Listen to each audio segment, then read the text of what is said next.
Hello friends, welcome to my channel. आज हम English के कुछ ऐसे बेसिक्स वर्ड सीखने जा रहे हैं जिनके बिना आप इंग्लिश नहीं बोल सकते। अगर आपको इनका सही यूज़ करना आएगा तो ही आप इंग्लिश बोल सकते हैं, otherwise you can't speak English. तो चलो आज की वीडियो शुरू करते हैं। आज का पहला वर्ड देख लेते हैं। पहला वर्ड है आई।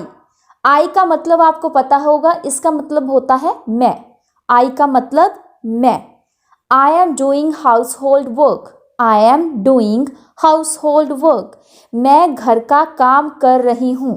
I मतलब मैं, घर का काम मतलब household work, doing मतलब करना, am क्या है, एक हेल्पिंग वर्ब है। अगर आप हेल्पिंग वर्ब के ऊपर एक वीडियो चाहते हैं तो मैं उसके ऊपर वीडियो बना दूंगी। कमेंट सेक्शन में मुझे लिख के बताएं कि आपको एक हेल्पिंग वर्ब के ऊपर एक वीडियो चाहिए। नेक्स्ट एग्जाम्पल देख लेते हैं। I was not involve in this. I was not involve in this. मैं इस काम में शामिल नहीं था। मैं मतलब आई, इस काम में मतलब इन दिस, शामिल मतलब शामिल नहीं था मतलब was not involve. Was not involve. Next is my. My का मतलब होता है मेरा। माई मतलब मेरा। My sister loves me. My sister loves me. मेरी बहन मुझे प्यार करती है। मेरा या मेरी को बोलेंगे माई, बहन मतलब सिस्टर, मुझे मतलब मी, प्यार मतलब प्यार करती मतलब लव्स। ठीक है। नेक्स्ट एग्जाम्पल देख लेते हैं। My pen is not working. My pen is not working.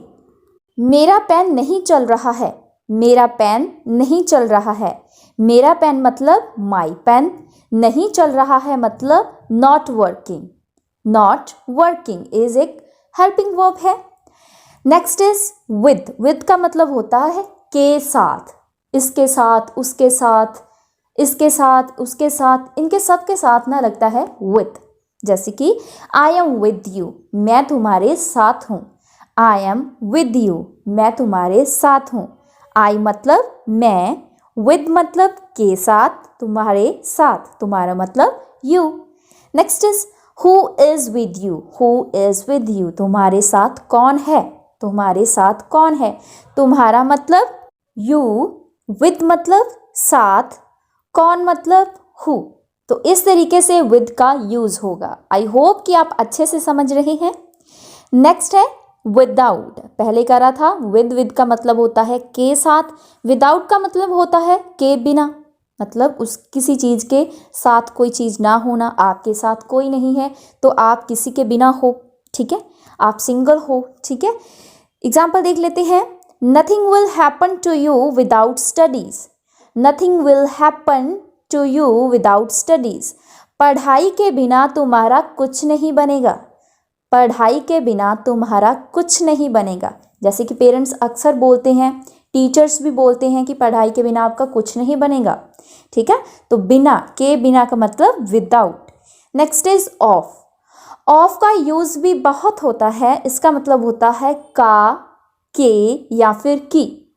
का, के या फिर की। For example, he is a member of my company. He is a member of my company. वो मेरी कंपनी का मेंबर है। वो मेरी कंपनी का मेंबर है। Next is in. इन का मतलब होता है के अंदर या फिर में। के अंदर या फिर में। जहाँ पे में बोलेंगे वहाँ पे इन लगाएंगे। अगर के अंदर, किसी चीज़ के अंदर है कोई चीज़ तो भी इन बोलेंगे। जैसे कि I was in the room. I was in the room, मैं कमरे में था। मैं कमरे में था। आई मतलब मैं, जैसे कि आपको मैंने पहले बताया। आई मतलब मैं, कमरा मतलब द रूम, में मतलब इन, था मतलब was. Next is from. From का मतलब होता है से। फ्रॉम का मतलब से। जैसे कि where have you come from. Where have you come from, तुम कहाँ से आए हो। तुम कहाँ से आए हो, से मतलब फ्रॉम। नेक्स्ट वर्ड है हमारा आफ्टर, आफ्टर का मतलब होता है बाद में, मतलब किसी चीज़ के बाद में। बिफोर मतलब पहले होता है, आफ्टर मतलब बाद में। आप मेरे बाद में जाना, मुझसे बाद में जाना, पहले मैं जाऊंगा फिर आप जाना, ठीक है, ऐसे ही इसे समझते हैं। जैसे कि I will talk with you after lunch time, I will talk with you after lunch time. Lunch time के बाद मैं आपसे बात करूँगा, लंच टाइम के बाद मैं आपसे बात करूँगा, ठीक है। इसका मतलब होता है आफ्टर, बाद में मतलब आफ्टर। नेक्स्ट वर्ड है हमारा ऑन, ऑन का मतलब होता है पर। जिस चीज़ कोई टच करे उसे कहते हैं ऑन। मतलब आप टेबल के ऊपर कोई किताब रखें तो टेबल से किताब टच हो रही है तो आप बोलेंगे ऑन, ठीक है।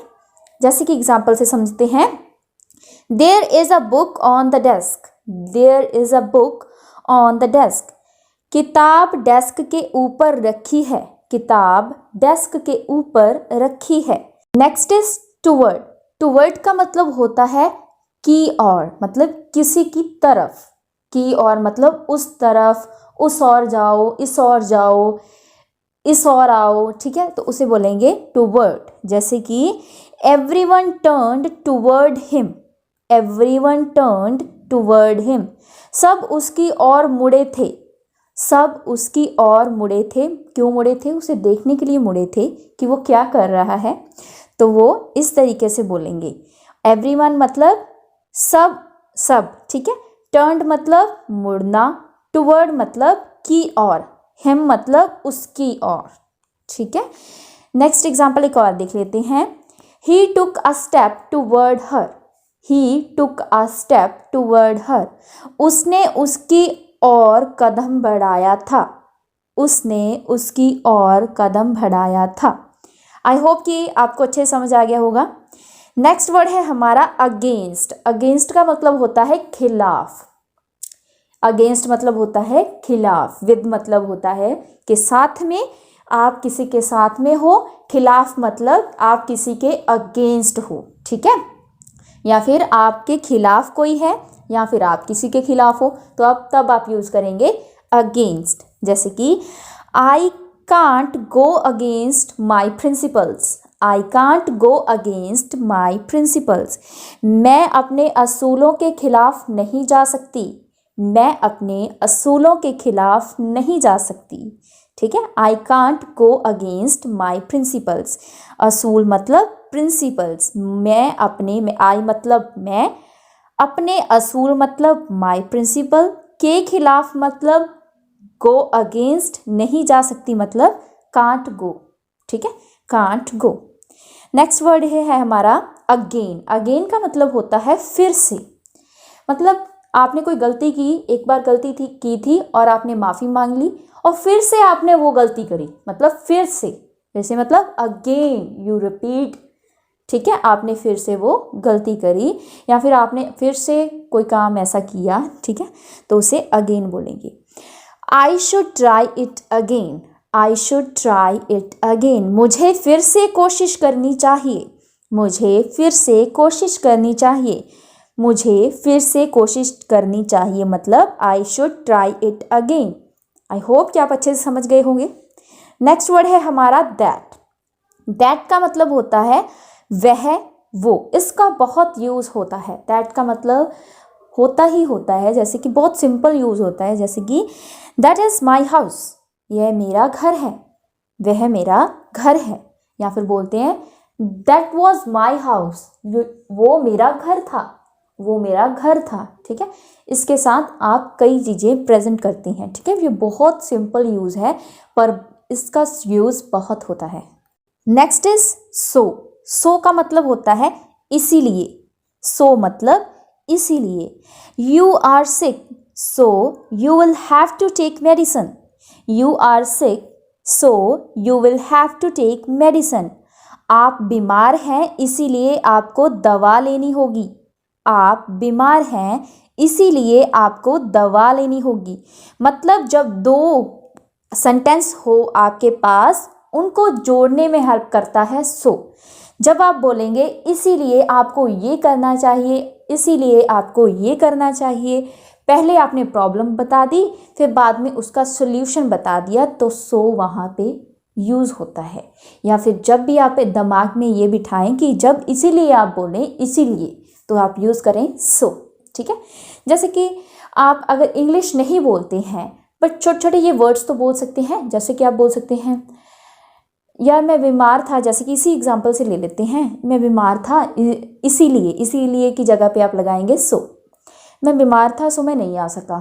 ठीक है, मैं बीमार था सो मैं एग्ज़ाम नहीं दे सका। ठीक है, इस तरीके से अगर आप बोलेंगे तो आपकी इंग्लिश थोड़ी बेटर हो जाएगी, इस लेवल पे आ जाएगी कि इंग्लिश आपकी ज़ुबान पे टिकना शुरू कर देगी। ठीक है, वर्ड्स आप अच्छे से बोलना शुरू कर दोगे तो एक दिन ऐसा आएगा कि आप अच्छे से पूरा सेंटेंस भी बोलोगे।